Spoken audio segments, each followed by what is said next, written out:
Hey besties, welcome back to the weekly download, where we serve the vibes and give you the news you actually care about. Today, we're spilling the tea on three things: the most extra event in Belize, CES 2026 gadgets that are low-key creeping into your life, and some hard truths about your coins with our special guests. So kick back, pull out your 2025 account statement, and let the download commence.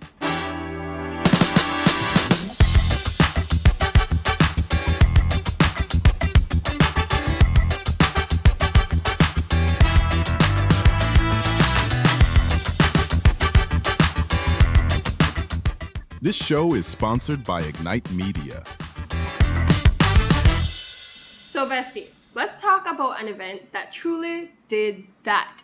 The Ignite Christmas Gala. If you weren't there, just know you missed a night filled with good vibes, great drinks, amazing food, and yes, a pretty cute mistress of ceremonies. Ever wanted to redo prom, but this time with big people money? Or finally wear that stunning gown sitting patiently in your closet? Or just live your best princess fantasy for a night? The Ignite Gala was that moment. We had live performances by Yastalia, the Loreto Palayo Trio, and DJ Special. There were exciting giveaways. Get this, besties. Someone even won an Emilio Pereira custom handbag. But despite those big names, all night the spotlight was on those who showed up and showed out and did their thing. The Ignite Christmas Gala was a unique and unforgettable experience, which is exactly what Ignite aims to create for all Belizeans. And if you missed it, don't sit there sad, besties. Start preparing now. Bigger, better, and bolder. Ignite events are coming in 2027, and trust us, you do not want to be watching highlights on somebody else's story. Buy on a frock from now, follow Ignite, turn on post notifications, and stay locked in. Get Pat on a Zoom, get in the group chat, do whatever you need to do, just don't miss it. If you're serious about life maxing, this is how you do it. Think prom meets concert meets Bridgerton ball, with dancing till you can't stop and memories you'll talk about all year. The countdown has already started. Will we see you at the next one? So, every January, tech lovers flood Las Vegas for CES. Basically, Comic-Con, but for gadgets instead of superheroes. And CES 26, bro, it was different. Instead of creepy robots trying to steal your job, we got smart glasses that make you look like a regular person while secretly flexing your info screen. AI isn't yelling at you anymore. It's quietly running your e-readers, bird feeders, and even translating stuff mid-conversation. Old school vibes got an upgrade too.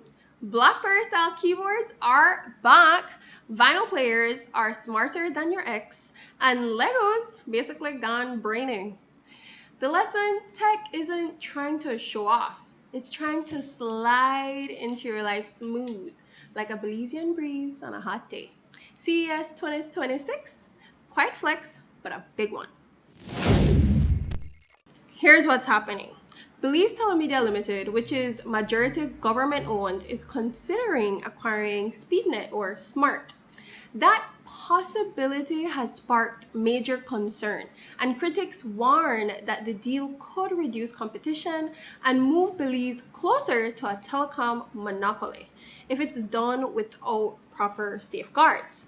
A similar situation happened in Argentina, where the government suspended Telecom Argentina's purchase of Telefónica's local unit over monopoly concerns, showing why competition safeguards matter before big telecom mergers go through.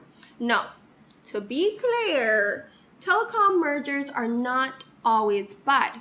Like stated in Legacy Advisors Telecom M&A report for other countries, mergers have been allowed when they led to stronger investment in infrastructure, better coverage, and improved services, especially in small markets where networks are expensive to maintain.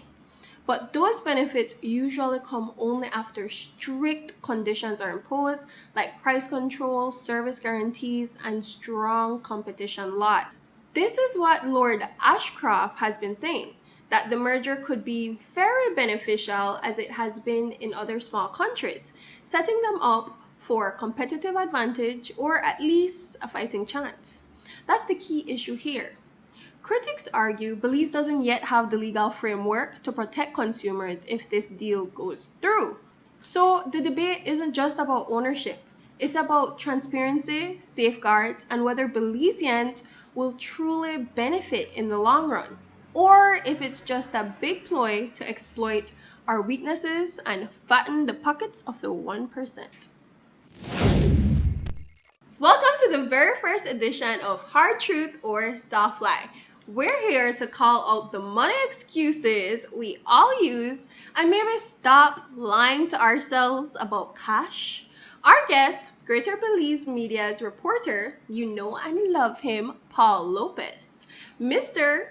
Lopez has been on a journey to get real about saving, budgeting, and building stability. More than that, doing so in a partnership. So join us as we break down what's the hard truth you need to clock in and what's a soft lie you've been gaslighting yourself with. Okay, besties, so let's welcome Paul. He is going to be our financially literate bestie. So we now enter 2026. We don't finish 2026 broke. Tell the besties a little bit about yourself. Yeah, well, thank you so much for inviting me to have this conversation. I think it's an important conversation. Just a little disclaimer, I'm not a financial expert, so I don't want anybody to run away thinking I am.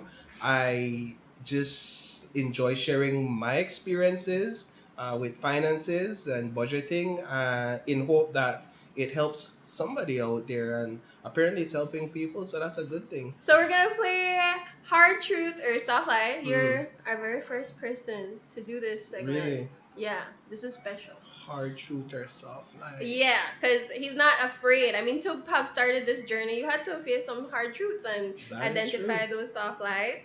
So basically, I'll read a statement that probably all of us, or most of us, have said.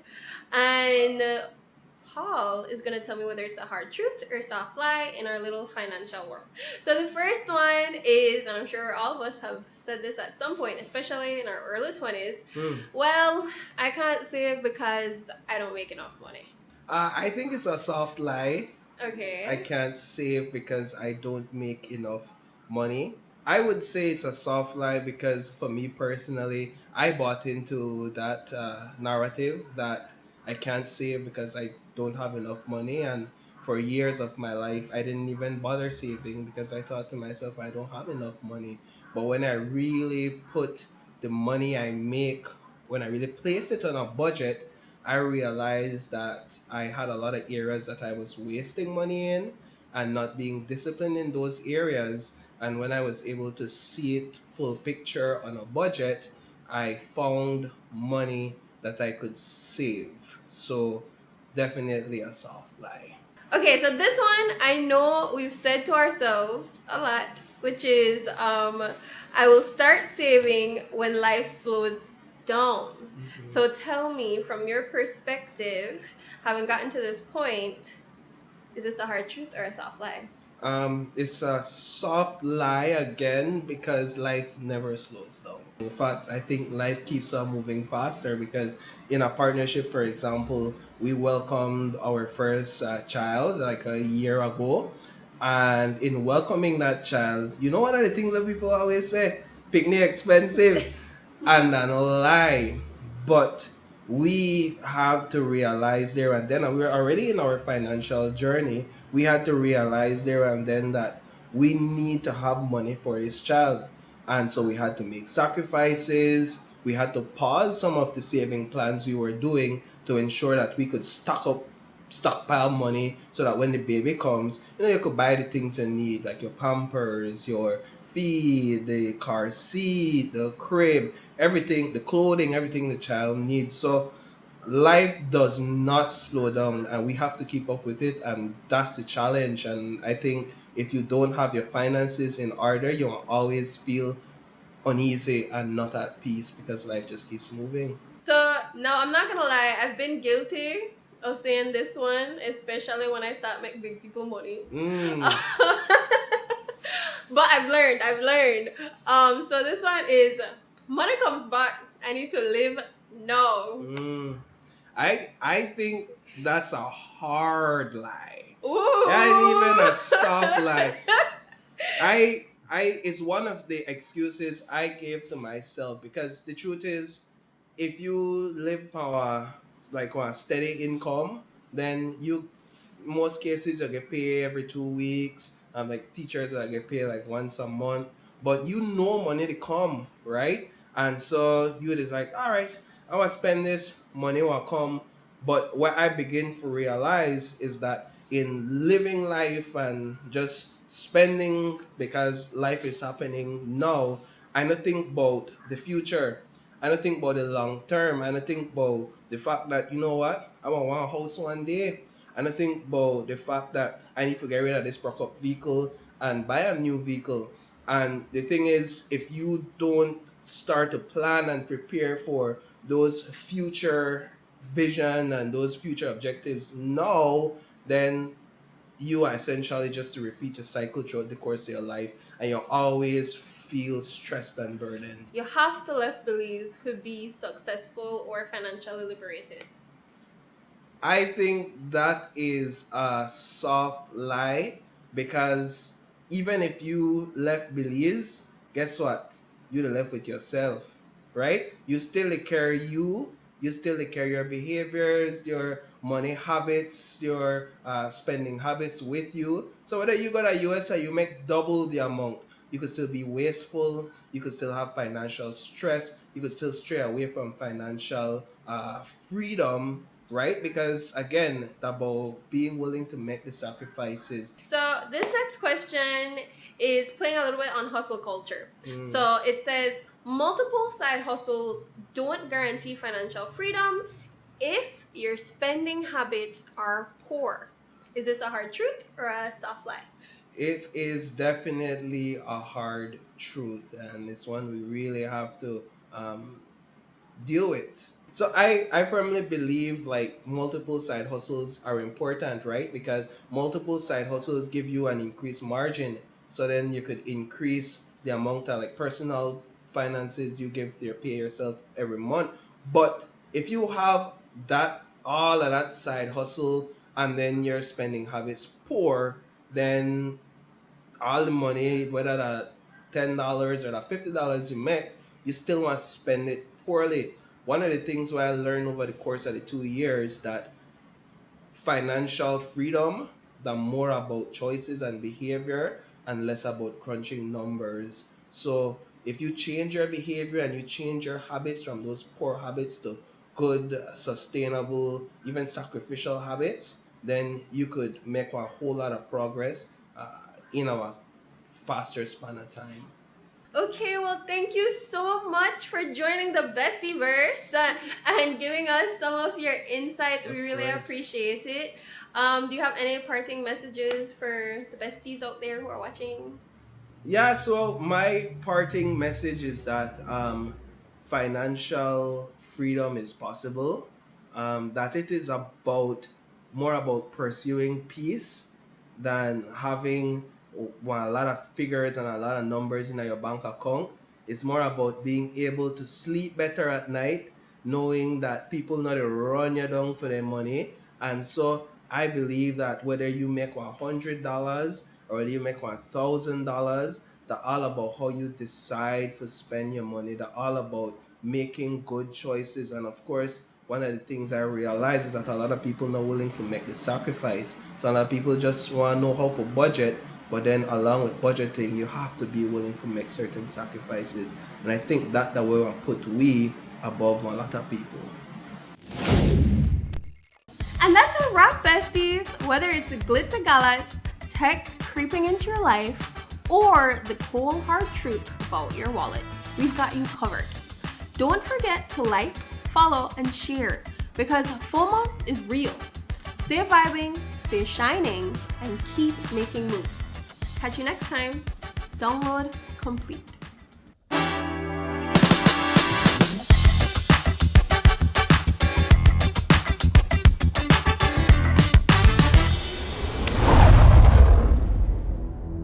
The views and opinions expressed in the weekly download are solely those of the hosts and do not necessarily reflect the views or positions of Ignite Limited.